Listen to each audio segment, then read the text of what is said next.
Nós estamos vivendo num período em que estamos perdendo muito. Ou a gente está perdendo amigos, ou a gente está perdendo parentes, ou a gente está perdendo pessoas caras. O mundo está perdendo um monte de pessoas, né?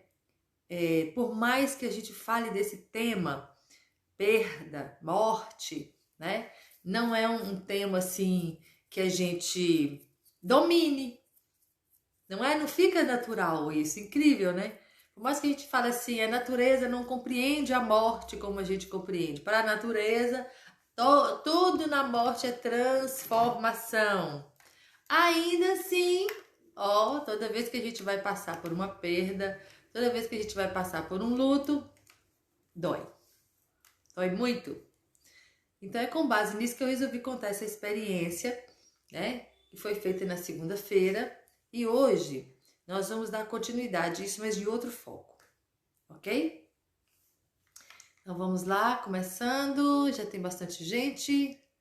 E aí as pessoas vão chegando e vão pegando, né, o bonde andando, sem problema. É isso aí. Então vamos lá. Então na segunda-feira, eu expus a situação de um mundo que desabou na minha cabeça. Inclusive a live de segunda-feira eu tô muito emocionada, né? Fiquei muito emocionada, porque reviver tudo traz muita emoção mesmo, né? Os nossos corpos, eles sentem muito isso. Então, o que aconteceu? O que eu identifiquei? Primeiro, a situação foi de uma rapidez muito grande, porque os processos de perda, eles podem acontecer de uma forma em que dá tempo para que a gente possa conviver com a ideia da perda. Então, quando isso acontece, a gente convive com uma situação em que provavelmente aquilo vai se tornar realidade, né? Não tem outra situação, vai mesmo se descortinar aquele falecimento, aquela morte. Aos poucos a gente vai diluindo, né, aquela situação. Mas não é esse, não foi esse o caso que me ocorreu. E não é isso que está ocorrendo com muitas pessoas, né? Aquela emergencialidade do fato, morreu, não houve tempo, né, para você se acostumar com aquela ideia e parece que houve uma sentença de morte quando você fala assim, a pessoa está com Covid, então parece, e vai para o hospital, parece que você não recebeu uma notícia, recebeu uma sentença de morte. É claro que muitas pessoas sobrevivem, mas nós temos visto muita morte por conta desse diagnóstico, não é? Então, quando a gente ouve assim, fulano acabou de ser detectado como Covid e vai precisar ir para o hospital, porque existem as modalidades mais simples, né? Um dia eu estava aqui na minha casa, tomando banho, tinha acabado de tomar banho, tinha lavado a cabeça, estava lá toda me arrumando, o telefone toca, já era à noite, né? Quando o telefone toca à noite, e geralmente, né, não é um horário comercial, você fala, é alguém da família ou algo sério, né? E aí quando eu olhei no telefone, era minha filha, e aí ela me disse assim, eu atendi o telefone, né? Ela me disse, mãe, tem uma notícia para a senhora. Aquilo ali a gente já faz, né? Já sente aquele impacto. E aí ela me disse, estou com Covid. Ela é da área da saúde, ela trabalha na área da saúde. Então a gente já esperava que em algum momento ela tivesse. Mas quando ela me disse assim, fiz o teste, estou com Covid, o mundo girou. Descortinou diferente. Eu cheguei a sentar, as pernas faltam, né? O corpo entra em alerta. Porque parece que quando você está com um diagnóstico desse, você está recebendo uma sentença. E no caso dela, descortinou-se tudo bem. Daí a pouco o marido dela contraiu também e os dois passaram em casa. 15 dias depois ela já estava trabalhando, tudo certo. Tempos depois, o meu tio, essa perda que eu senti, foi diagnosticado. Ele está com Covid. E olha que ele estava numa reclusão total. Até agora a gente não sabe como foi que ele foi contaminado. É uma coisa muito estranha isso, né? É um parâmetro. Tem gente que anda de ônibus todo dia há meses, nunca parou um dia, está lá e com a cara para bater e não pega esse vírus, né? E meu tio todo guardado, todo isso, tudo aquilo, pegou. Muito bem. Aí vai para o hospital, porque está ventilando, está respirando mal e tal. E aí tiraram as fotinhas dele no hospital, tudo certinho, ele todo alegre, tranquilo, ele é muito intenso, era uma pessoa muito intensa. E eu vou sair daqui, tudo bem, falei com ele no telefone várias vezes, não é? 2, 3 dias depois, vai ter que ir para UTI. Uau, como assim vai ter para UTI? Ontem estava tudo bem sentado, comendo, né? Na cama lá, mas sentado, tudo bem, uma face ótima, e agora, 2 dias depois, UTI? Como assim? Aí, tá bom, mas também não é problema, vamos para UTI. UTI é um tratamento intensivo, não é o fim do mundo. A gente entra num período de negação, não é? Aí, daí a pouco, vai ter que entubar. Hein? Entubar? Como assim? Vai ter que entubar. Olha, graças a Deus então que vai ter que entubar, porque ainda bem que tem, né? Está com acesso ao medicamento, ao tratamento e tal, vai tomar todo mundo, vai sofrer, vai entrar num coma induzido e muito bem, entubou. E aí entubou, tá lá, medicação e começa a médica, né? Olha, o estado de hoje é melhor que o de ontem. Aí amanhã, o estado de hoje é melhor que o de ontem. O estágio de hoje é melhor do que ontem. E aí cria-se um grupo só para dar notícia disso, né? E aí a família toda em oração, os amigos em oração, todo mundo em oração e a notícia sempre melhorando, melhorando, melhorando. Olha, até que chega um momento que alguém diz assim, olha, tá, não tem mais Covid, nós vamos desentubar. Extubar, tirar o tubo. Eu nunca imaginei que tirar o tubo, desentubar, fosse tão complicado ou mais do que entubar. E aí começa, a extubação hoje não foi possível porque deu um problema não sei o que lá. Mas amanhã vai dar. Aí no outro dia, olha, hoje também não foi possível porque o organismo não reagiu bem. Ótimo, e oração, e oração. E aquilo ali, vamos lá, né? Parece que a gente está assim, no fiel da navalha. Daí a pouco vai falar de estubou. Estubou, deu tudo certo, fez a traqueostomia, nem sangrou, parará, muito bem. E aquilo a gente começa, parece que, graças a Deus, graças a Deus, graças a Deus. E aí estamos lá, nessa lentidão, nessa oração, nisso e tal e tal. Daí a pouco o telefone toca, pá! Deu um AVC hemorrágico de proporções imensas, incompatíveis com a vida. Agora é esperar o corpo finalizar. Não tem mais o que fazer. Hein? É isso mesmo. Não tem mais o que fazer. Como assim? Mas não estava indo tudo bem? Aí, o corpo, a cabeça, as células, as moléculas, os átomos, o DNA, pira total. Entra em choque. Então, o problema é o choque. A mesma coisa de alguém falar assim, tchau, eu estou indo, viu, um beijo, chega lá, pode chegar lá, quando eu chegar lá na viagem, eu ligo pra você dizendo que eu fiz boa viagem e tal, daí a pouco o telefone toca, olha, teve um acidente grave aqui, fulano morreu. Tudo pira, assim, dá um vácuo, há um corte na linearidade da vida, uma notícia dessa, entende? É por isso que o luto choca tanto. É por isso que o luto é profundo.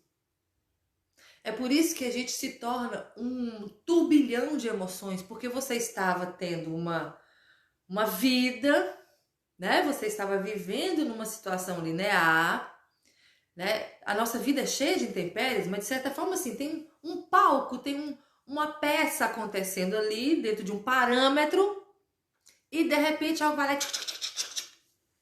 tira tudo do lugar. Mexe com tudo. E aí, todas esses trancos que o nosso corpo leva, faz com que o nosso corpo fabrique um sem número de hormônios e de quantidades díspares.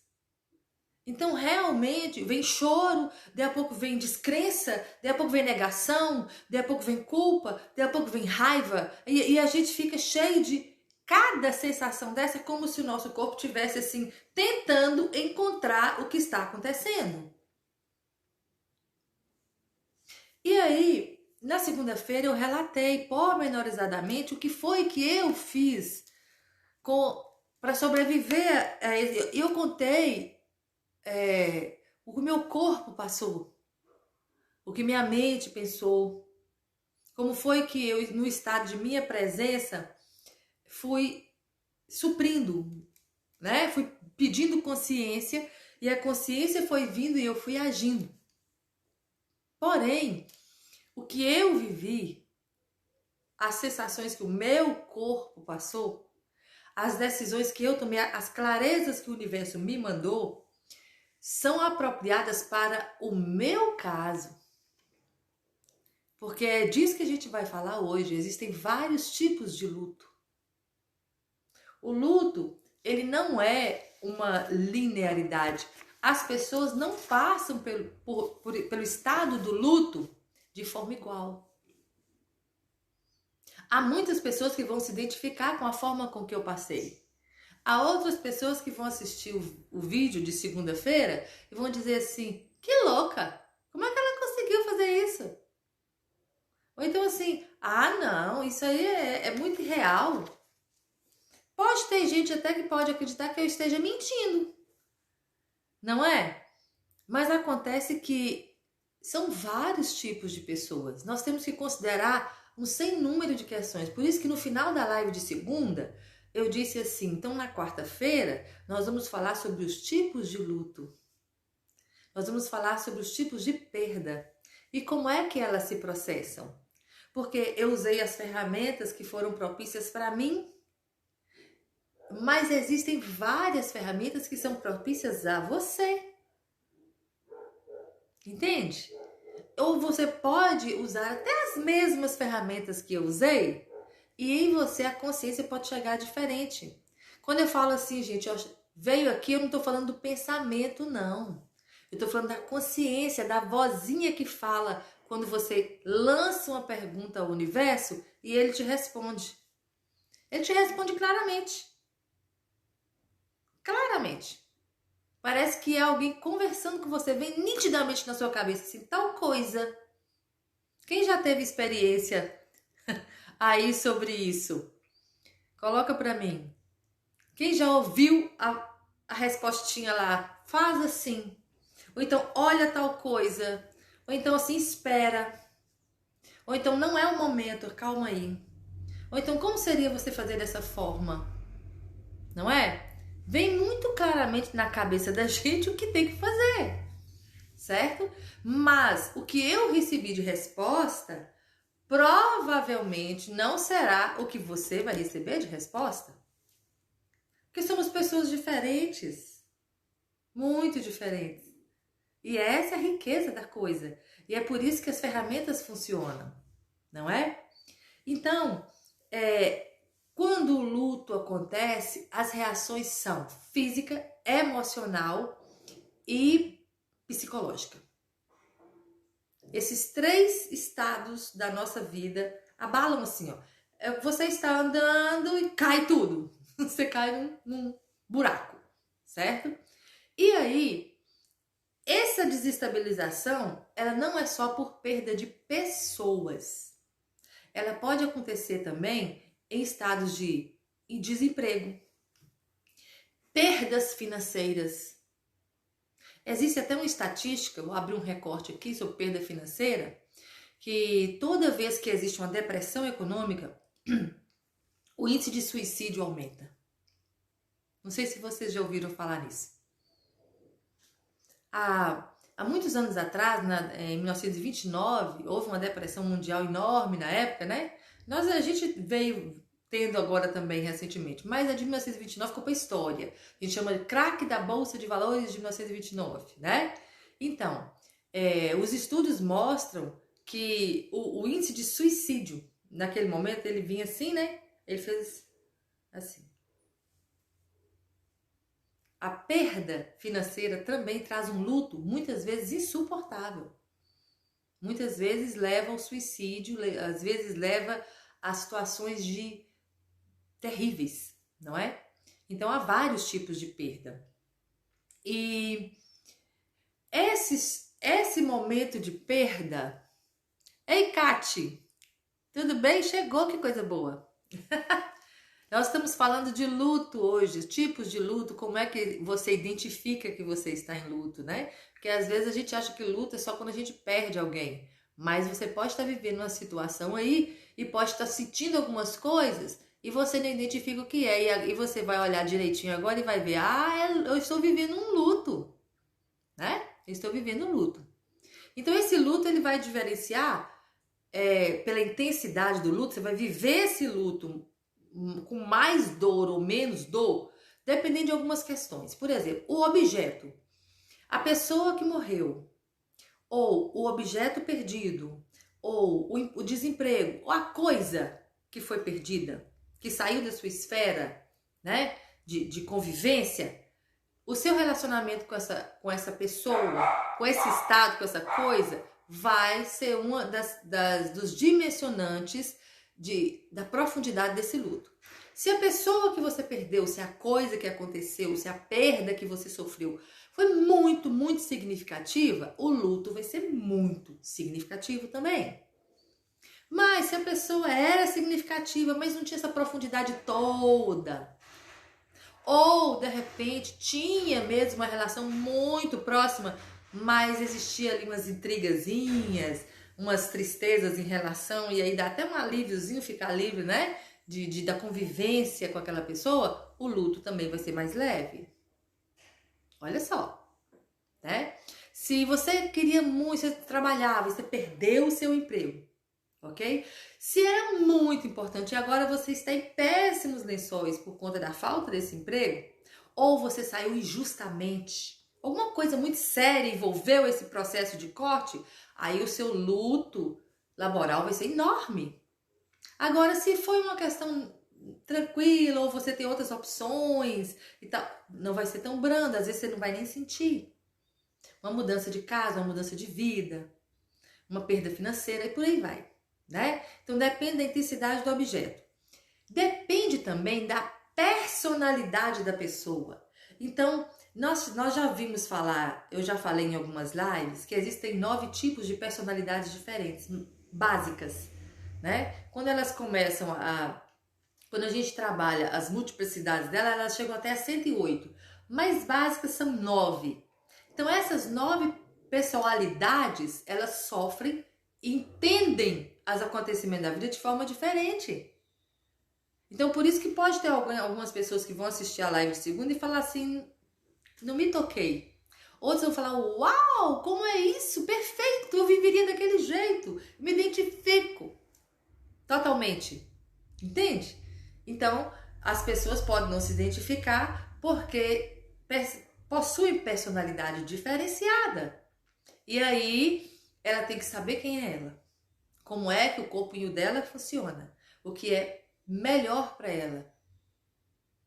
Porque se eu for me basear no parâmetro de outra pessoa que pensa a vida, que enxerga, que sente as coisas diferentes de mim, eu estou fora de mim, não vai funcionar.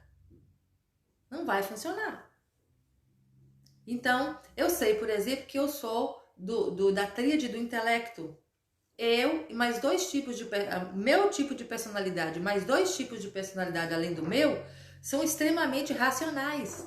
Então, uma das coisas que eu tenho que providenciar na minha vida para eu ter paz é silenciar minha mente. Outros 3 eneatipos são emocionais.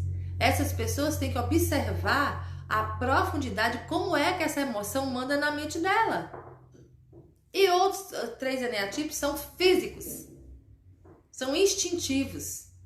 E aí eles têm que observar como é que o físico deles, como é que a locomoção deles, como é que o contato deles com o mundo está funcionando. Para eles terem estado de presente e falar, opa, estou identificando aqui que eu estou com um movimento que vai danificar a minha trajetória. Então a sabedoria da gente se conhecer, do autoconhecimento, vem disso. Eu ganho muita mobilidade para lidar comigo mesmo. Olha que bacana como é isso, não é? Outra questão também que vai envolver a profundidade ou não do luto é a cultura. Então existem pessoas que sentem muito a perda, principalmente algumas perdas graves, específicas. Por exemplo, perda de filho. Não é natural, né, gente? A mãe perder um filho. Só que algumas culturas entendem que qualquer morte é natural. Porque para morrer o requisito é estar vivo. Então, algumas pessoas com algumas culturas têm perda de filho, sofrem perda de filho, e a vida sofre profundamente, mas não perdem a fé.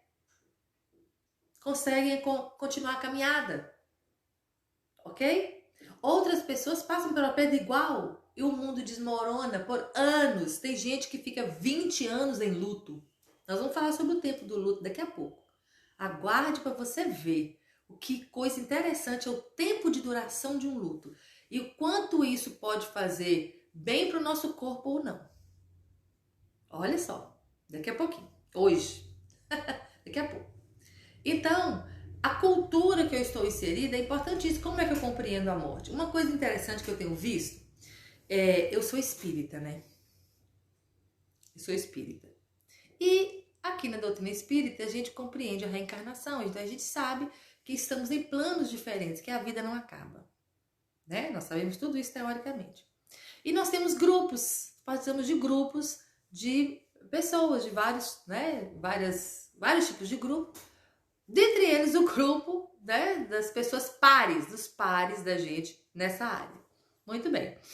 Aí daí a pouco a gente vê assim, fulano está com Covid, vamos pedir envio de amor incondicional. E todo mundo começa a vibrar, todo mundo começa a vibrar. Daí a pouco alguém fala assim, meu Deus do céu, como é que nós estamos ilhados no mundo? Hein? Nós estamos falando de uma postura X e alguém vai lá e afetivamente... Então a cultura ela é muito séria, porque às vezes eu visto a capa de uma cultura, mas por dentro eu ainda não assimilei isso. Os japoneses, por exemplo, têm uma cultura diferenciada ao entender a morte. Os europeus têm outra. Se não me engano, os havaianos têm uma muito particular. Os orientais, os ocidentais, e por aí a gente vai. Os católicos, os não católicos, os católicos cristãos, os espíritas cristãos. E a gente vai analisando, avaliando, identificando, conceituando culturalmente essas questões, no caso aqui, a perda, a morte, de formas diferentes.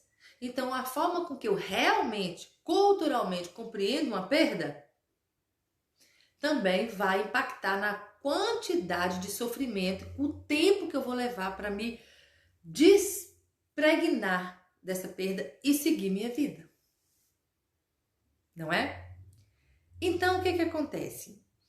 Algumas situações podem reforçar o luto. Quando a gente começou essa live, eu falei assim, que você está tendo uma trajetória de vida, de repente, pá, algo desabafa. Algo tira tudo do lugar. Esse algo que tira tudo do lugar pode tirar com o tempo. Então, imagina, a pessoa está doente, e aí você vai sofrendo, a família vai sofrendo, e a gente tem que se revezar no hospital. E aí, daí a pouco, uma notícia vem, um agravante. E aí, meses depois, você já está até acostumado com a ideia da partida daquela pessoa. Você sofre e tudo, mas você teve tempo do seu organismo acostumar. Outras mortes, não. Outras perdas, não, são repentinas. Você chega para trabalhar, o chefe te diz assim, você foi demitido, passa no RH. Né? Você recebe um telefonema, fulano morreu. Como assim? Eu falei com ele ontem. Olha, ele me telefonou ontem, não tive tempo de retornar. Eu ia falar com ele agora, daqui a pouco, como assim morreu? Entende? Então, existem formas dessa identificação acontecer. Então, quando acontece, a forma com que a gente vê a vida e está preparado na presença pode facilitar, pode acirrar ou trazer leveza para esse susto, essa notícia repentina e ruim que a gente tem como ruim, ok? Por exemplo, se eu sinto culpa, raiva, se eu desenvolvo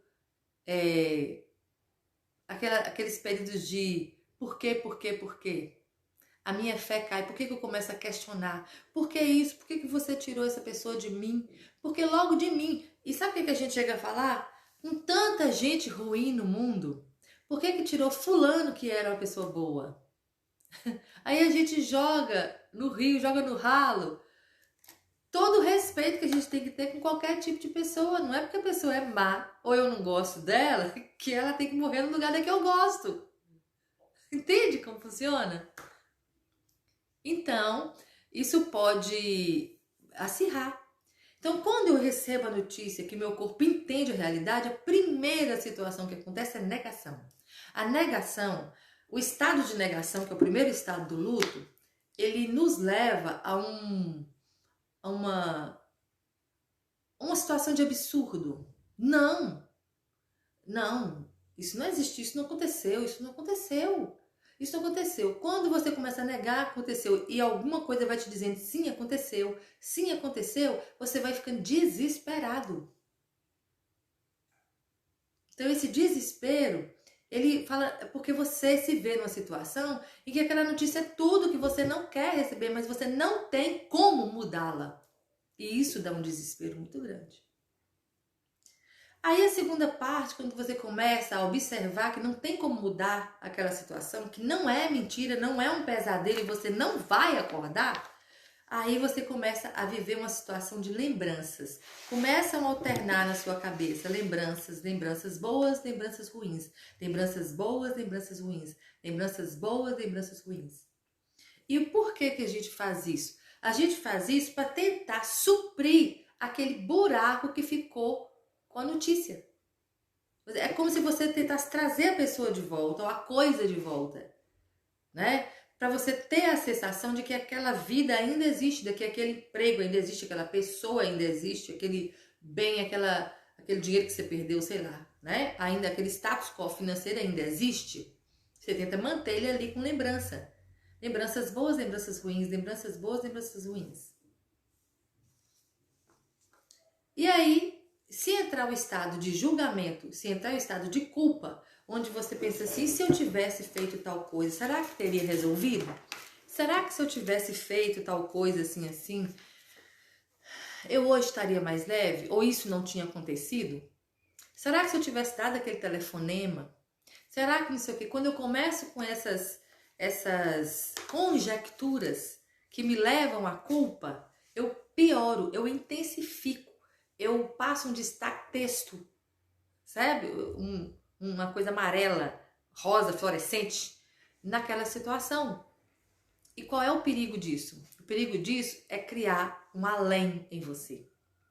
O além, ele é uma sensação, um sentimento, emoção, como se fosse um nódulo. Toda vez que você viver uma outra situação, aquele nódulo vai ressoar, você vai sentir. Então, por exemplo, vou dar um exemplo que aconteceu comigo, tá? Há muitos anos, tem muitos anos, se o telefone tocar antes das 6 da manhã, meu coração dispara. Pode ser um telefone engano. Tocou o telefone antes das 6 da manhã, meu coração dispara e eu sinto mal-estar.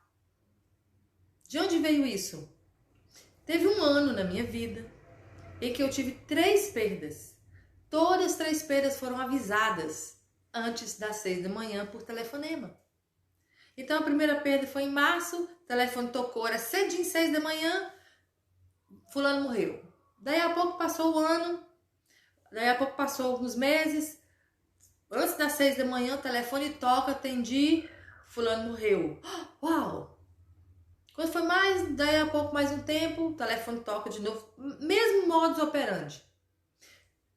Aí, nunca mais recebi telefonema às 6 horas da manhã avisando de perda de ninguém. Mas, toda vez que o telefone toca, ou alguém me liga antes das 6 da manhã, eu sinto a mesma sensação. É um além. Tanto que durante um tempo, eu passei bem uns anos, muitos anos, uns 5, 6 anos, com o telefone desligado da tomada durante a noite. Quem quisesse falar comigo, só depois das 7 da manhã do outro dia. Eu desligava o telefone lá para 10, 11 horas, tirava do plug. E o celular era desligado mesmo. Para não ter a infelicidade de alguém me ligar nesse horário antes das 6 da manhã e eu entrar e eu perdi o dia, gente. na época. Era um dia péssimo, porque eu soltava tanta adrenalina no meu corpo que eu levava mais de 24 horas para me desintoxicar. Loucura isso, né? Incrível, mas acontecia. Então, essas lembranças boas e ruins, elas vão alternando, elas vão alternando, elas vão alternando.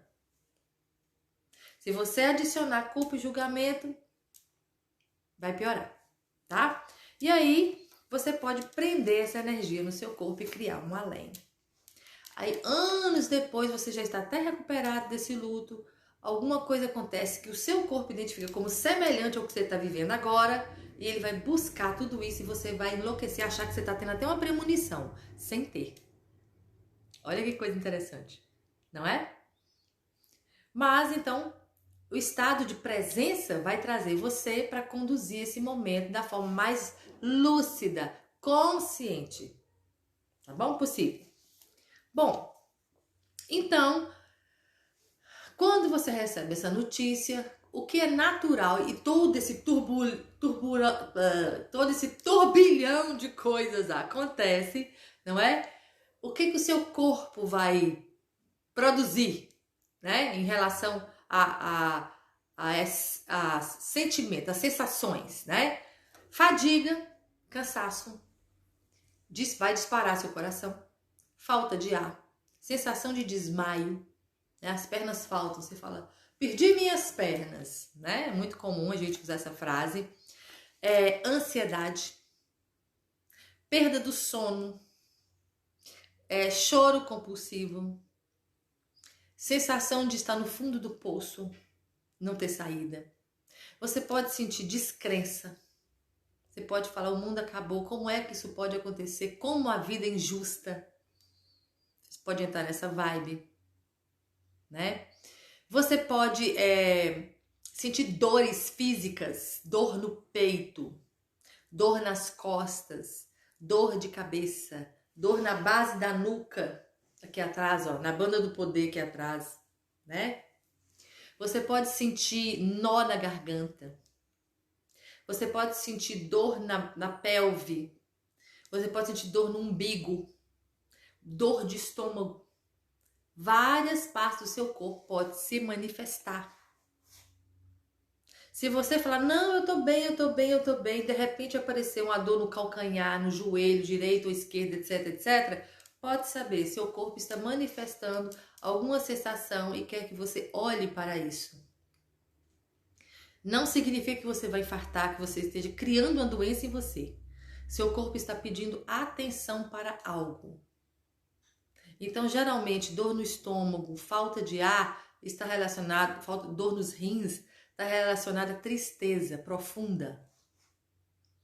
Dor do lado esquerdo, assim, né? Aqui é do lado direito, né? Do lado esquerdo, porque no vídeo aparece diferente. Lado direito, lado esquerdo, pode ser abaixo aqui do estômago, né? Não no estômago em si, mas na lateral aqui, pode significar raiva.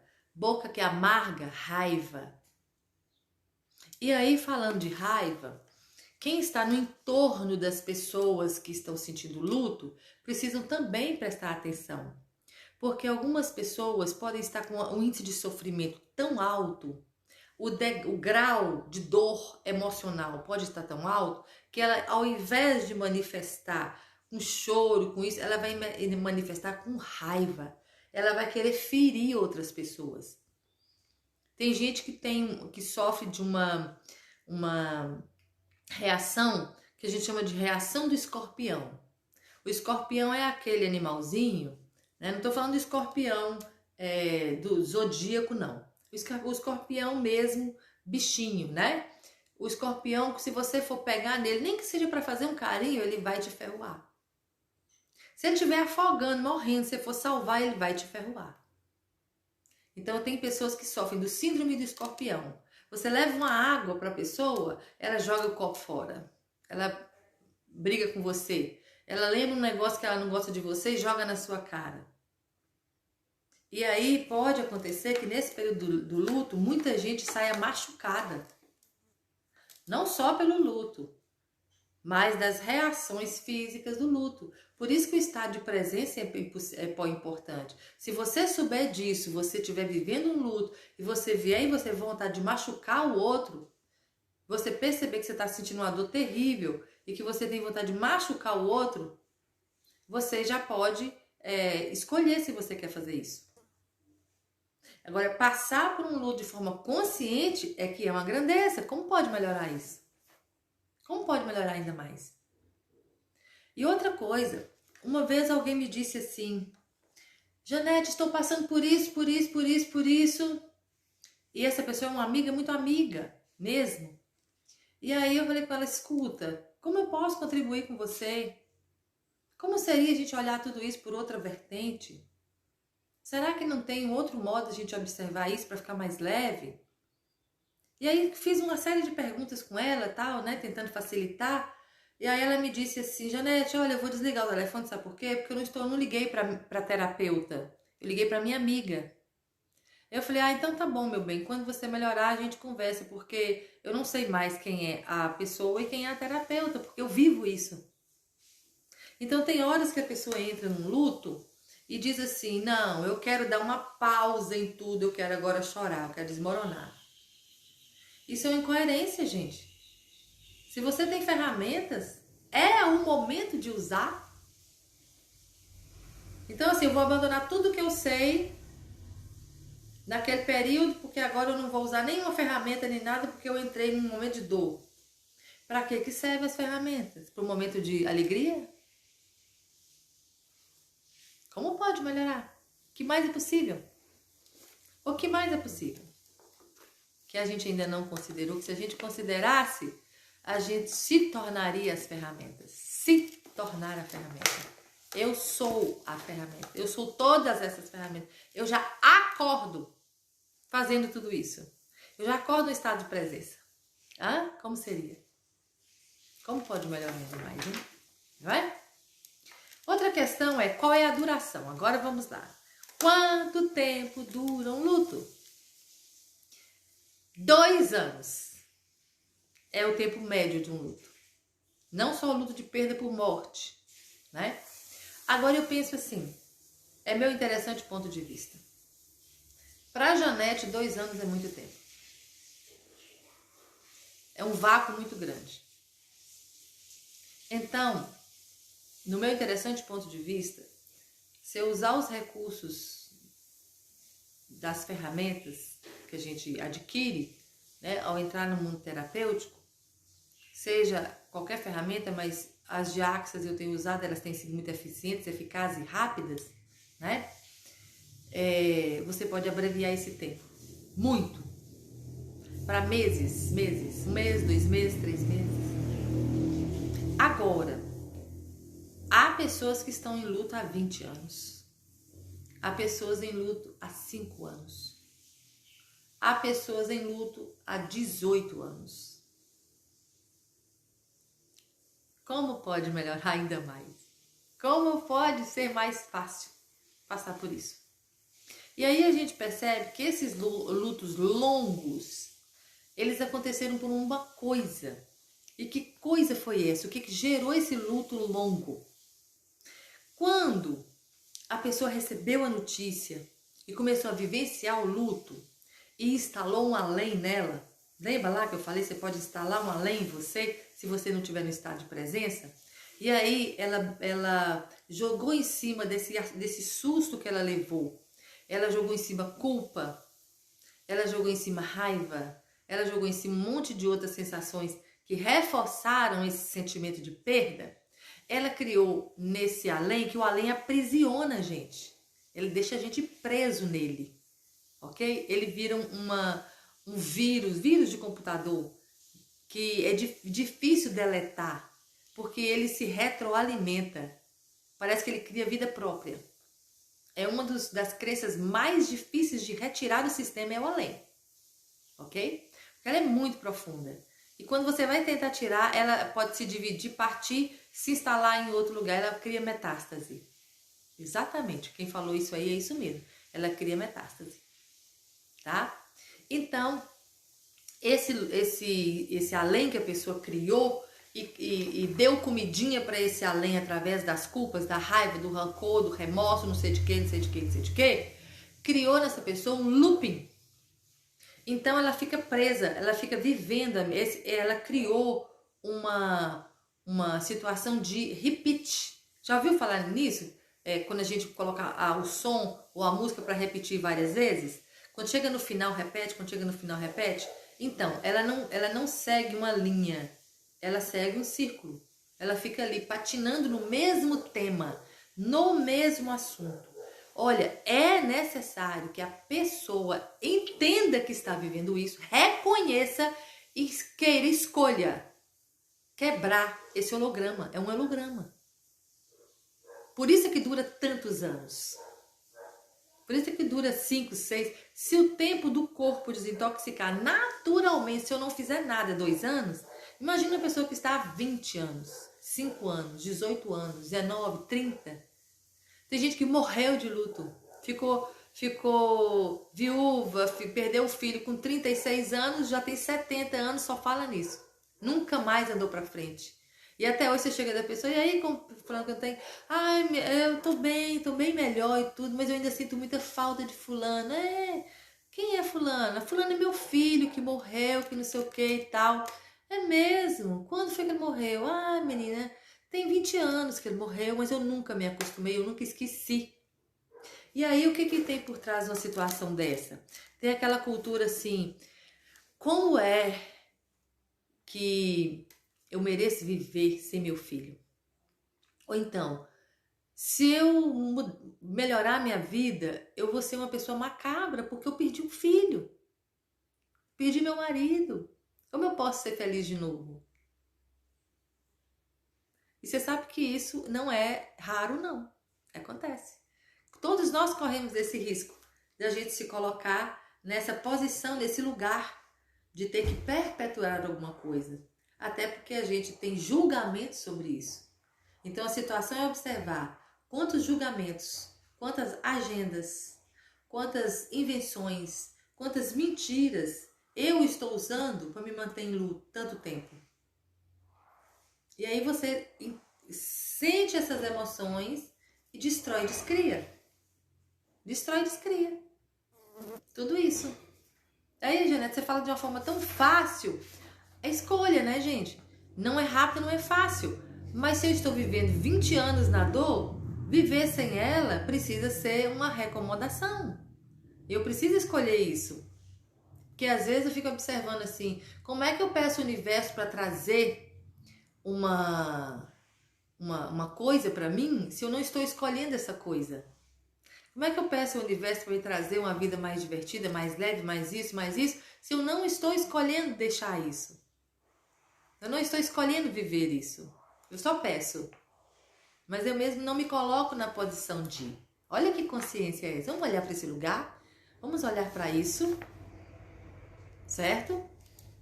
A gente vai escolhendo e as coisas vão acontecendo.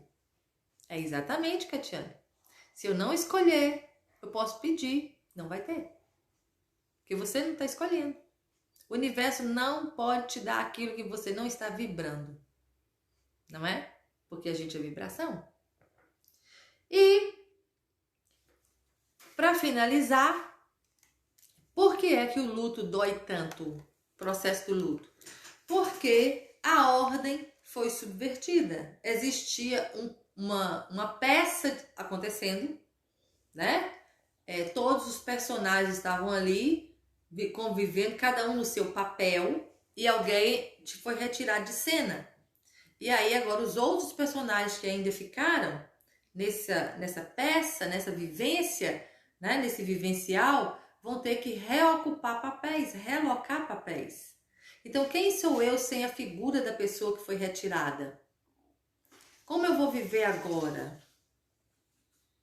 Ou então, se aquela pessoa tinha um papel específico e era importante o papel que aquela pessoa desempenhava, quem vai desempenhar esse papel agora? Então, como todos nós vamos conviver agora sem ninguém para desempenhar determinado papel?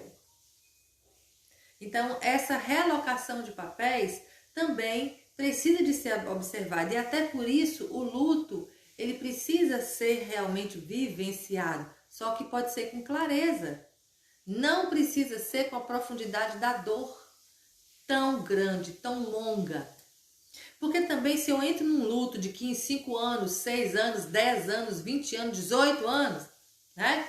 Se eu entro num luto longo, eu não estou reorganizando as coisas. Porque eu naturalmente, um ser leva 2 anos para fazer essa organização. Quando eu estou no estado de consciência, eu posso antecipar isso e tudo bem, de forma lúcida, de forma consciente, eu posso antecipar muito. Posso antecipar para 30 dias, 90, 60, sei lá. Muito menos de 24 meses. Agora, se eu estiver já com 60 meses, se eu já estiver aí com 72 meses, 20 anos, 10 anos, 120 meses, pensa aí. Então, eu não estou andando para frente, eu estabeleci um looping. Passou de 2 anos, olha a sua vida aí, você está vivendo um luto há mais de 2 anos? Observe, você está sem conseguir sair disso. Então, agora você precisa tomar as providências para você quebrar esse holograma. E aí você vai ter que fazer mudanças drásticas mesmo, inclusive em você. Porque a pessoa que está em luto há mais de 2 anos, ela está fisicamente modificada. Ela não consegue gostar dela mesma, ela não consegue se posicionar, ela está vitimizada, ela fala frases reiteradas, ela conta a mesma história várias vezes. Então existem coisas claras que podem indicar, observar que eu ainda estou no processo de luto, que eu ainda estou vivendo no processo de luto. E é interessante que eu recobre a consciência e faça as escolhas necessárias para poder modificar e programar a minha saída desse estado. Porque tem outra coisa também, sabe, gente? Existe a necessidade da gente honrar essa pessoa, essa coisa que saiu do meu parâmetro. Se é uma pessoa que morreu, se é um emprego que perdeu, se é alguém que te roubou, né, uma perda financeira muito grande, se é uma mudança de casa, mudança de cidade, que vai ser superada, né, que está gerando essa sensação de perda, que a gente chama de luto, isso precisa ser honrado. E honrar significa que eu preciso agradecer isso e preciso deixar que isso volte para o universo. Eu preciso soltar. E aí pensa assim, em todos os lugares em que eu estou me mantendo presa nesse loop de luto, eu vou abrir mão disso agora. Eu vou soltar, eu vou devolver para o universo, eu vou entregar para Deus. E tudo que isso traz à tona, tudo que isso faz isso ficar ancorado em mim, eu destruo, descrio agora por Deus milhão de vezes, sim. E dá-lhe pode-poc. Oh, que dó, Alessandra, sua internet está falhando. Então observa que é bem bacana essa situação. E é muito lúcido, é muito possível a gente sobreviver a tudo isso. E aí nós temos que tomar alguns cuidados. Nós falamos aí no início da live também que existem 9 eneatipos, 9 tipos de personalidade. Uns eneatipos são mais mentais, outros são emocionais e outros são instintivos, físicos, né? Físicos e instintivos. Então, os eneatipos mentais, eles são aparentemente fortes. Então, principalmente se eles forem contrafóbicos, eles são de fazer, de falar, de ir, eles fazem o café no dia do velório, eles que organizam tudo, eles que pagam as contas, eles que fazem, eles que acontecem. Então, eles realmente têm uma energia. Eles que pensam em tudo, eles que não deixam faltar nada, e pá.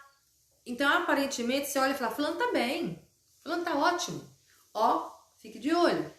Por quê? Porque as pessoas mentais do grupo mental são frágeis fisicamente. Quando tudo passa, que parece que tá todo mundo voltando à normalidade, a pessoa cai doente. Então fique de olho. As pessoas emocionais entram dentro de um túnel sem fundo, um poço. Elas ficam agressivas, elas machucam os outros, elas agridem, elas choram, elas dizem que vão se matar. Ai, perdi a minha vida. Ela escreve aqueles textos gigantes, totalmente emocionais, que deixam a gente maravilhadas, né? De tanta sensibilidade. São sensíveis, mas são fisicamente fortes. Se essa pessoa estiver equilibrada e o luto for passando com os meses, que é o que vai acontecendo, ela ressurge das cinzas, assim, parecendo uma fênix. E aí você fala, gente, quem viu fulano no dia que tal coisa aconteceu, não acredita que é essa pessoa de hoje. Por quê? Porque elas são fisicamente fortes. Elas vivem a emoção com intensidade, mas elas são fisicamente fortes. Elas suportam, o organismo delas suportam aos altos e baixos da adrenalina, mas essas pessoas elas não morrem com facilidade, elas não têm infarto com facilidade. As mentais têm. As intuitivas, as físicas, também parecidíssimo com as mentais, são rápidas, são fortes, né? Fisicamente fortes como as emocionais, só que elas podem, pirar. Elas podem pirar. O ponto fraco delas está aqui. Elas podem ficar presas num looping psicológico e ficar encucada com as coisas. E aí elas podem virar uma máquina de produzir situações que não são reais. Então cada grupo vai funcionar de um formato. Por isso que é importante a gente se conhecer, a gente saber quem a gente é, como é que a gente funciona. O autoconhecimento é uma coisa de ouro. Porque facilita a gente saber como é que o meu corpo está funcionando e que ferramentas eu posso usar. Ou então, se eu estou mesmo diante de um boicote, se eu estou mesmo diante de uma situação que merece cuidado, né? Até para cuidar das outras pessoas também, e até para se deixar cuidar. Então, nesse processo de luto, a gente estar consciente pode trazer um conforto imensamente maior. Imensamente maior. Bom, eu espero ter ajudado, espero ter trazido clareza sobre esses processos, não é? E na sexta-feira nós vamos fazer processos. Sabe que a sexta-feira é dia de fazer processo, né? Então, sexta-feira eu vou trazer alguns processos para a gente trabalhar estado de perda, estado de luto, ok? Muitos processos para a gente poder ajudar os nossos corpinhos a sobreviver com mais facilidade, alegria e glória esses momentos de dor que a gente vai passar, que a gente está passando ou que a gente pode vir a passar, ok? Um beijo para todo mundo. Gratidão, gratidão, gratidão, gratidão. Quem estiver assistindo esse vídeo agora, eu agradeço e peço que deixe seus comentários lá embaixo, né, no direct, que envie para as outras pessoas na hora em que estiver lá disponível, né, na timeline. E quem estiver assistindo esse vídeo lá do YouTube, eu peço que se inscreva no canal, que deixe seu joinha se você gostou, que compartilhe com as pessoas e também deixe seus comentários, ok? Atualiza, atualiza corpinho, atualiza o universo, atualiza tudo isso, vamos nos atualizar, vamos pegar o nosso sistema e atualizar a nossa condição neurobiológica, né? Vamos fazer uma atualização neurobiológica, vamos ativando em todas as moléculas, células, DNA, todas essas clarezas, todas essas consciências que a gente teve hoje. Um beijo, até sexta-feira na onda. Tchau, tchau.